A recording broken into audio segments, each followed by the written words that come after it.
Allora, io per strategia venderò Alice per riavere Bitcoin, perché faccio un discorso di accumulo Bitcoin, in quanto gli analisti prevedono che nel futuro si alzerà di molto il suo valore, arrivando addirittura forse a 100.000 dollari. Quindi premo su Alice Bitcoin, quindi questo vorrà dire che vendendo Alice mi ritroverò i Bitcoin nel mio portafoglio Binance, scendo verso il basso.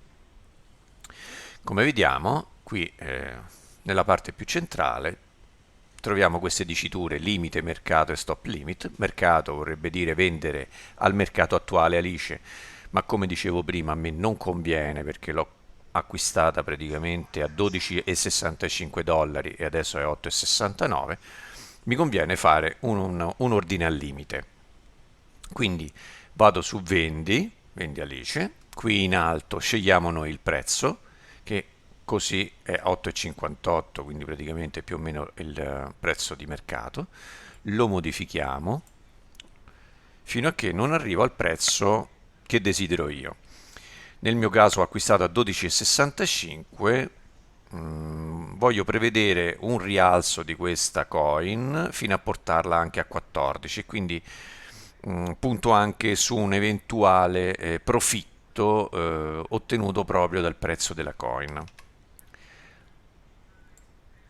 Aumentiamo qui fino ad arrivare al prezzo che noi vogliamo, 15 forse è un po' troppo ottimistico, 14,24 va bene. Quindi io ho un prezzo limite di 14,24 al quale Binance venderà nel momento in cui questo prezzo da 8,67 raggiungerà questo prezzo. Voglio vendere tutto quello che ho, quindi metto il 100% della vendita, che mi comporterà questo totale in Bitcoin che ritroverò nel mio portafoglio. Poi premo su Vendi Alice. Premendo, ecco qua, appare praticamente la stringa che ci dice che noi abbiamo fatto questo ordine di vendita al limite.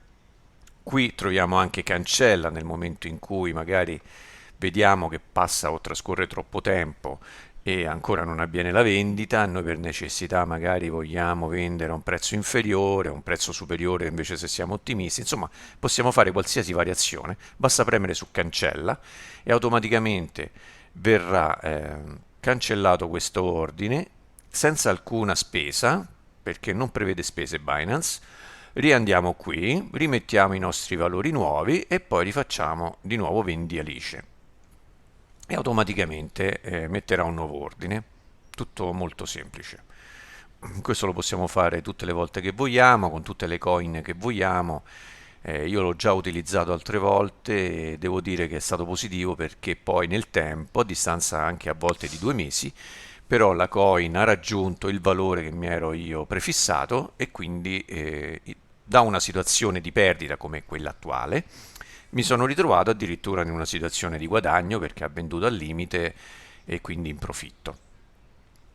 Ritorniamo sul nostro Bitscap, come vediamo la situazione è questa, anzi vedo anche forse un miglioramento da parte di questa accoppiata, mi sembra che prima era 19, adesso è un po' salita, vuol dire che il mercato comunque un pochino sta risalendo, lo vediamo anche da qui, prima eravamo molto più sotto, adesso stiamo già sopra.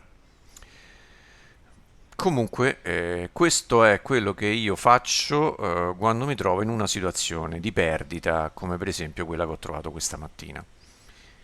Questo tipo di investimenti sono particolari perché avendo una grande volatilità, noi a volte andiamo a letto la sera che abbiamo profitto, ci svegliamo la mattina e siamo in perdita, o può accadere esattamente l'opposto, magari andiamo a dormire che siamo in perdita e ci svegliamo che abbiamo guadagnato centinaia di dollari.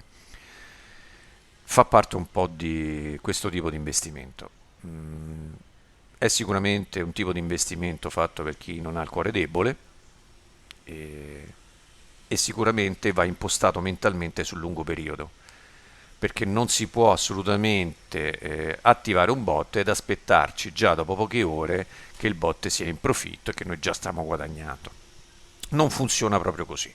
Può accadere che il bot a volte lavora da subito e va subito in profitto, ma se chiaramente dall'attivazione e il valore di mercato magari è in discesa, lui farà solo acquisti senza vendite e magari ci troviamo in una situazione di stallo che può durare diverso tempo. L'importante è scegliere sempre delle coin con un progetto dietro in modo tale che non è una coin che andrà in fallimento e quindi se c'è un buon progetto dietro, anche dopo una discesa, spesso e volentieri poi c'è una risalita del valore. E poi per chi invece vuole fare un discorso un po' più conservativo, consiglio di utilizzare le stablecoin, USDT o BUSD, perché queste non subiscono variazioni di valore, o se le subiscono veramente è una cosa irrisoria nel tempo, ed eventualmente il valore dell'accoppiata ricade fondamentalmente sulla coin che abbiamo scelto per fare l'accoppiata.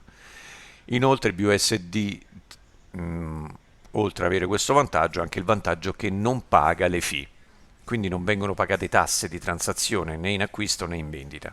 E anche questo è una buona cosa perché, come vediamo qua, su un profitto del genere, questo praticamente è un profitto pulito, non è lordo, cosa che invece può accadere qui. 60 dollari, però comunque sono due coin che prevedono il pagamento delle fee, quindi a questo di solito va tolto più o meno in linea di massima il 10%, che è quello che paghiamo di fee. Detto questo, ribadisco che il trailing up è quella funzione di trascinamento che serve quando abbiamo uno spike della coin o comunque un aumento di valore dell'accoppiata, perché fa seguire l'intervallo e quindi anche se il valore supera l'upper price, l'intervallo viene trascinato verso l'alto e quindi prima o poi, anche se va in una situazione di pump o in altre situazioni, riprenderà su attivo.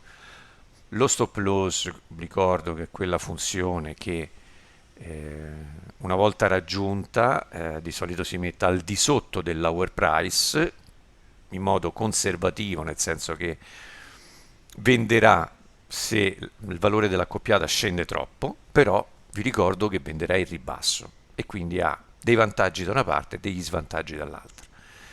Mentre il Take Profit è una funzione che prevede solamente l'abbonamento Pro, cioè quello più costoso, ed è molto utile però perché permette una vendita programmata in percentuale, ossia se noi vogliamo vendere, attiviamo un bot e vogliamo vendere quando quel valore di questa accoppiata raggiunge il più 10%, con questa funzione possiamo farlo e quindi è una sorta di vendita al limite prevista dal bot stesso. Quindi una volta raggiunto quel livello il bot si bloccherà, interromperà le sue funzioni e venderà a mercato la coin che avevamo acquistato. Anche per questo video è tutto, l'ho dovuto dividere in due parti perché sarebbe diventato troppo lungo e quindi questa è la seconda e ultima parte. Vi ricordo che in descrizione troverete sempre qualche dato scritto, qualche link e qualche informazione utile, anche come arrivare al gruppo dove potrete avere ulteriori informazioni su questo tipo di bot di trading automatico. E se avete trovato utile questo video, vi consiglio sempre di iscrivervi al canale per rimanere sempre aggiornati e di mettere un mi piace per aiutare il canale a crescere. Grazie a tutti.